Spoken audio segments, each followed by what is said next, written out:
दरभंगा बिहार राज्य के उत्तर पूर्वी भाग में स्थित एक ऐतिहासिक, सांस्कृतिक और शैक्षणिक दृष्टि से महत्वपूर्ण शहर है। यह मिथिला क्षेत्र का प्रमुख केंद्र है और अपनी सांस्कृतिक विरासत, भाषा, शिक्षा, व्यापार तथा धार्मिक परंपराओं के लिए प्रसिद्ध है। दरभंगा का इतिहास प्राचीन काल से जुड़ा हुआ है और यह नगर समय समय पर राजनीतिक, धार्मिक और सामाजिक गतिविधियों का केंद्र रहा है। यहाँ की भाषा, संगीत, साहित्य और लोक संस्कृति मिथिला की पहचान को वैश्विक स्तर तक पहुंचाने में योगदान कर रही है। दरभंगा का उल्लेख प्राचीन ग्रंथों और मिथिला क्षेत्र की परंपराओं में मिलता है। यह क्षेत्र राजा जनक की भूमि के रूप में जाना जाता है। समय के साथ दरभंगा एक महत्वपूर्ण रियासत के रूप में विकसित हुआ। दरभंगा राज ने शिक्षा, कला, संस्कृति और धार्मिक कार्यों को संरक्षण दिया। अंग्रेजी शासन के दौरान दरभंगा राज का प्रशासनिक और सांस्कृतिक योगदान उल्लेखनीय रहा। स्वतंत्रता संग्राम के समय भी दरभंगा ने कई नेताओं और शिक्षाविदों को जन्म दिया, जिन्होंने समाज सुधार और शिक्षा के क्षेत्र में कार्य किया। दरभंगा उत्तर बिहार में स्थित है और नेपाल सीमा से अधिक दूर नहीं है। यहाँ की भूमि मुख्यतः गंगा, कमला और बागमती नदियों से सिंचित होती है। जलवायु सामान्यतः गर्म और आर्द्र होती है। मानसून के समय यहाँ पर्याप्त वर्षा होती है, जिससे कृषि उत्पादन अच्छा रहता है। शहर के आसपास खेत, तालाब और हरियाली की भरमार है। दरभंगा का भूगोल इसे कृषि प्रधान क्षेत्र बनाता है और यहाँ के लोगों की आजीविका का मुख्य आधार खेती है। दरभंगा की जनसंख्या मिश्रित है। यहाँ हिंदू और मुस्लिम समुदाय प्रमुख रूप से निवास करते हैं। मैथिली भाषा यहाँ की मातृभाषा है। इसके साथ साथ हिंदी, उर्दू और अंग्रेजी भी प्रचलित है। मैथिली भाषा में लोकगीत, विवाह गीत, संस्कृत श्लोक और धार्मिक ग्रंथों का अध्ययन व प्रसार होता है। यहाँ की संस्कृति में मैथिली साहित्य का विशेष योगदान है। दरभंगा में लोक संगीत, मधुबनी चित्रकला और पारंपरिक नृत्य गीतों का आयोजन नियमित रूप से होता है। दरभंगा की शिक्षा का प्रमुख केंद्र है। यहाँ कई विद्यालय, महाविद्यालय और विश्वविद्यालय स्थापित है।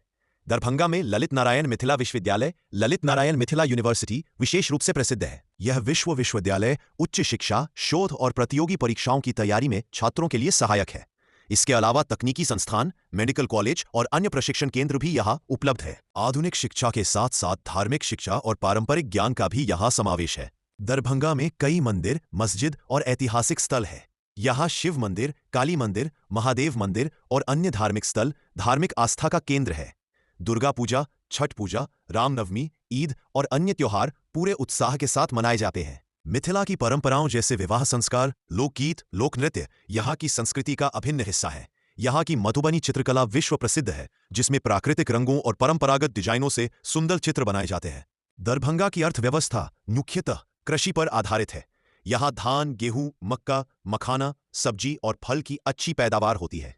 मखाना उत्पादन दरभंगा और इसके आसपास के क्षेत्रों में प्रसिद्ध है। इसके अलावा यहाँ हस्तशिल्प, मधुबनी पेंटिंग, वस्त्र निर्माण और लघु उद्योगों का भी विकास हो रहा है। व्यापारिक दृष्टि से दरभंगा की स्थानीय मंडियां ग्रामीण उत्पादों की खरीद फरोख्त का केंद्र है। हाल के वर्षों में व्यापार और सेवा क्षेत्र में भी वृद्धि हुई है। ऑनलाइन सेवाएं, बैंकिंग और डिजिटल प्लेटफॉर्म ने यहाँ के युवाओं को नए अवसर प्रदान किए हैं। दरभंगा सड़कों, रेल और हवाई मार्ग से जुड़ा हुआ है। दरभंगा जंक्शन रेलवे स्टेशन उत्तर बिहार का महत्वपूर्ण रेलवे केंद्र है, जो पटना, मुजफ्फरपुर, सहरसा, भागलपुर और अन्य शहरों से जुड़ा है। दरभंगा हवाई अड्डा, दरभंगा एयरपोर्ट को भी हाल ही में विकसित किया गया है, जिससे राष्ट्रीय और अंतर्राष्ट्रीय उड़ानों की सुविधा मिल रही है। सड़क मार्ग से भी दरभंगा बिहार और पड़ोसी राज्यों से अच्छे संपर्क में है। दरभंगा के सामने कुछ चुनौतियां भी हैं, जैसे बाढ़ की समस्या, बेरोजगारी, तकनीकी सुविधाओं की कमी और पर्यावरण संरक्षण। लेकिन सरकारी योजनाएं, सामाजिक संगठन और शिक्षण संस्थान मिलकर इन समस्याओं के समाधान की दिशा में कार्य कर रहे हैं। डिजिटल शिक्षा, कृषि आधारित उद्योग, महिलाओं के स्वावलंबन कार्यक्रम और स्वास्थ्य सेवाओं में सुधार दरभंगा के समग्र विकास की दिशा में महत्वपूर्ण कदम है। दरभंगा तारामंडल, दरभंगा में विज्ञान शिक्षा को बढ़ावा देने के लिए तारामंडल स्थापित किया गया है। यहाँ छात्र और वैज्ञानिक खगोल विज्ञान से जुड़े विषयों का अध्ययन कर सकते हैं। तारामंडल में तारों, ग्रहों, नक्षत्रों और आकाशीय घटनाओं के बारे में जानकारी दी जाती है। विज्ञान से जुड़े मॉडल, प्रयोग और दृश्य प्रस्तुति के माध्यम से बच्चों और युवाओं में जिज्ञासा जागृत होती है। यहाँ विशेष रूप से स्कूल और कॉलेज के छात्र विज्ञान क्लबों के साथ भ्रमण करने आते हैं। समय समय पर खगोल विज्ञान पर व्याख्यान, कार्यशाला और विज्ञान प्रदर्शनी का आयोजन भी किया जाता है। दरभंगा एयरपोर्ट, दरभंगा एयरपोर्ट उत्तर बिहार का प्रमुख हवाई अड्डा है। यह शहर को देश के अन्य बड़े शहरों से जोड़ता है और यात्रा को आसान बनाता है। एयरपोर्ट के आधुनिक टर्मिनल भवन, सुविधाजनक सुरक्षा व्यवस्था और बढ़ती हवाई सेवाएं इसे व्यावसायिक और पर्यटन दोनों के लिए महत्वपूर्ण बनाती है। पहले यह क्षेत्रीय हवाई सेवाओं तक सीमित था, लेकिन अब राष्ट्रीय उड़ानों से जुड़कर बिहार की अर्थव्यवस्था और पर्यटन को बढ़ावा दे रहा है। छात्रों, व्यापारियों और पर्यटकों के लिए यह हवाई अड्डा सुविधाजनक संपर्क का माध्यम बन गया है। भविष्य में अंतर्राष्ट्रीय उड़ानों के विस्तार की योजना भी बनाई जा रही है, जिससे दरभंगा वैश्विक मानचित्र पर और अधिक पहचाना जाएगा।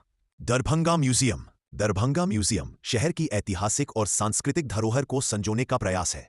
यह प्राचीन मूर्तियां, धार्मिक ग्रंथ, मिथिला चित्रकला, पारंपरिक वस्त्र और शिल्प सामग्री प्रदर्शित की जाती है। म्यूजियम में दरभंगा राज परिवार की विरासत, उनकी परंपराएं और जीवन शैली को दर्शाने वाले संग्रह देखे जा सकते हैं। पर्यटक यहां जाकर मिथिला की लोक कला, हस्तशिल्प और इतिहास का अध्ययन कर सकते हैं।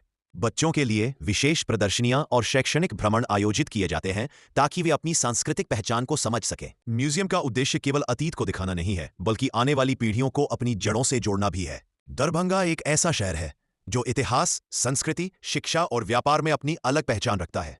मिथिला की परंपरा और आधुनिक विकास का समन्वय इसे विशिष्ट बनाता है।